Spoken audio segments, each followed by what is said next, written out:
कानपुर में 3 जून को हुई हिंसा के लिए पुलिस जफर हयात हाशमी को मुख्य आरोपी बता रही है। पुलिस अब तक हयात व गिरफ्तार किए गए उनके साथियों को 2 बार रिमांड पर ले चुकी है। मीडिया रिपोर्टों में दावा किया जा रहा है कि पूछताछ के दौरान हयात ने कई रास्तों पर से पर्दा उठाया है। दैनिक भास्कर के मुताबिक हयात जफर ने बताया कि मेयर लगातार मुस्लिम इलाके के मंदिरों को लेकर क्षेत्र में भ्रमण कर रही थी। करीब 125 मंदिरों की ज़मीन खाली कराने का दावा किया जा रहा था। इस बात को लेकर भी मुसलमानों में नाराज़गी थी। इस नाराज़गी को भी भुनाने के लिए हिंसा की साजिश को रचकर बड़ा नेता बनने की फिराक में था। स्थानीय अखबार दैनिक जागरण के मुताबिक पूछताछ में हयात के संबंध बिल्डर हाजी वसी से होने की बात पता चली है। हवाला की रकम लगाकर उसने हाजी वसी और इश्तियाक से साझेदारी की थी। तीसरा नाम मुख्तार बाबा का सामने आया है, जिनकी बिरयानी की दुकान है, लेकिन जांच में सामने आया कि वह विवादित संपत्तियां खरीदता था। उन्हें खाली कराने के लिए वह D2 के गुर्गों की मदद लेता था। इस मामले में दस्तक लाइव न्यूज़ ने बिल्डर हाजी वसी, इश्तियाक और मुख्तार अहमद से संपर्क करने की कोशिश की, लेकिन उनसे संपर्क नहीं हो पाया। मुख्तार अहमद के बेटे महमूद से दस्तक लाइव न्यूज़ की फ़ोन पर बात हुई।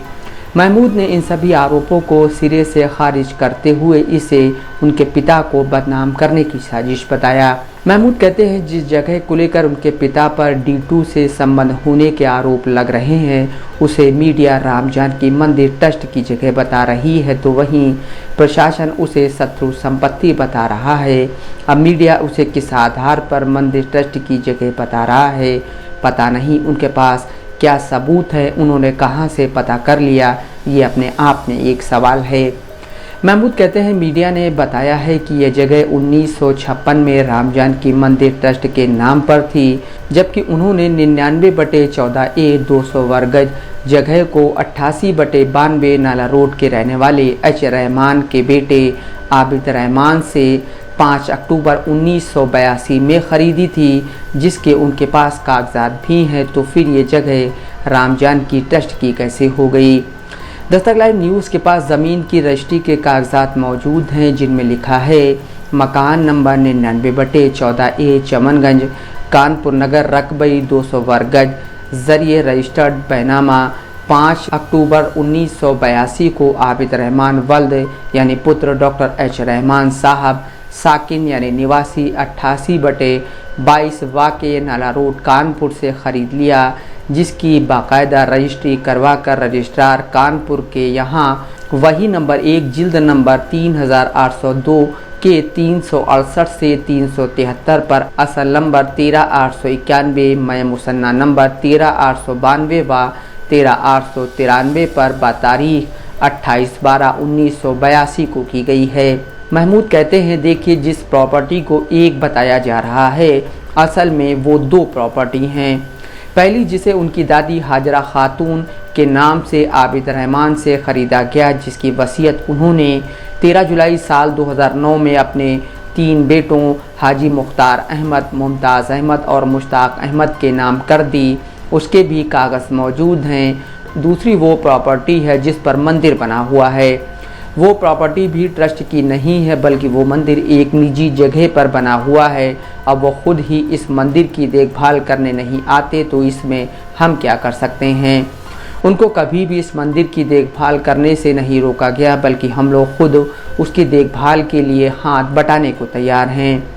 शत्रु संपत्ति का नोटिस मिलने के सवाल पर महमूद कहते हैं हमें इसी साल 18 अप्रैल को एक नोटिस मिला है, जिसका जवाब उन्होंने दाखिल किया है। लैंड के सारे डॉक्यूमेंट उन्होंने कस्टोडियन को दे दिए हैं। मुख्तार अहमद के अलावा कानपुर में कई और लोगों को नोटिस जारी किया गया है। शत्रु संपत्ति नियमावली 2015 के नियम 3 व 4 के अंतर्गत जारी किए गए नोटिस में लिखा है, ऐसा प्रतीत होता है कि विषयगत संपत्ति 10 सितंबर 1965 से 26 सितंबर 1977 तक की अवधि के दौरान पाकिस्तानी राष्ट्र की थी, या उसके द्वारा धारित की गई थी, या उसकी ओर से उसका प्रबंधन किया जा रहा था।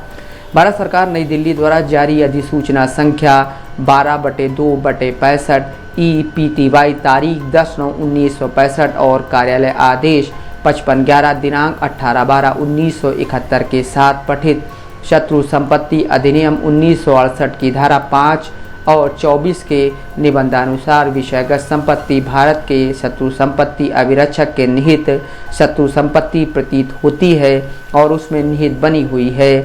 मुझे उक्त अभिरक्षक द्वारा उसकी ओर से मेरे प्रभाराधीन जिले तहसील में स्थित शत्रु संपत्ति की पहचान करने, उसका परीक्षण और प्रबंधन करने के लिए प्राधिकृत किया गया है। शत्रु संपत्ति अधिनियम 1968 भारतीय संसद द्वारा पारित एक अधिनियम है जिसके मुताबिक शत्रु संपत्ति पर भारत सरकार का अधिकार होगा। पाकिस्तान से 1965 में हुए युद्ध के बाद 1968 में शत्रु संपत्ति अधिनियम पारित हुआ था। इस अधिनियम के मुताबिक जो लोग बंटवारे या 1965 में और 1971 की लड़ाई के बाद पाकिस्तान चले गए और वहां की नागरिकता ले ली थी, उनकी सारी अचल संपत्ति शत्रु संपत्ति घोषित कर दी गई। उसके बाद पहली बार उन भारतीय नागरिकों को संपत्ति के आधार पर शत्रु की श्रेणी में रखा गया जिनके पूर्वज किसी शत्रु राष्ट्र के नागरिक रहे हों। यह कानून केवल उनकी संपत्ति को लेकर है और उससे उनकी भारतीय नागरिकता पर इसका कोई असर नहीं पड़ता है। इस अधिनियम के प्रावधानों को महमूदाबाद के राजा ने अदालत में चुनौती दी थी और सुप्रीम कोर्ट ने उनके हक में फैसला दिया था, लेकिन शत्रु संपत्ति संशोधित अध्यादेश 2016 के लागू होने और शत्रु नागरिक की नई परिभाषा के बाद विरासत में मिली ऐसी संपत्तियों पर से भारतीय नागरिकों का मालिकाना हक खत्म हो गया है। महमूद बताते हैं, इस प्रॉपर्टी को डॉक्टर एच रहमान ने 1947 में कोर्ट से नीलामी में खरीदा था। 1982 में से हाजरा खातून ने रहमान के बेटे आबिद रहमान से खरीद लिया और साल 2009 में अपने तीनों बेटों के नाम वसीयत कर दी। अब 2016 में शत्रु संपत्ति अध्यादेश को संशोधित करके ऐसी संपत्तियों पर से भारतीय नागरिकों का मालिकाना हक खत्म कर दिया गया, लेकिन 2016 से पहले अगर किसी ने संपत्ति खरीदी है तो वो अब क्या करे।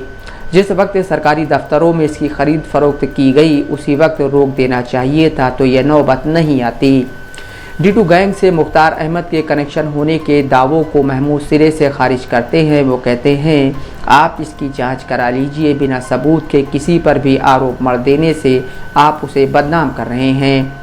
मंदिर की जगह को तोड़कर किचन बनाने के सवाल पर महमूद कहते हैं, भाई बिना देखे आप यह सब कैसे छाप सकते हैं।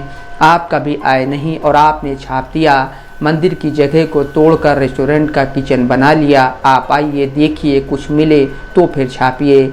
मंदिर और रेस्टोरेंट के दरमियान बहुत बड़ा फासला है, उसके बीच में कई और रेस्टोरेंट हैं, दुकानें हैं, तो हम कैसे इतनी बड़ी दूरी जिसके बीच में कई रेस्टोरेंट व दुकानें हैं उसे पार करके वहां तक पहुंच सकते हैं।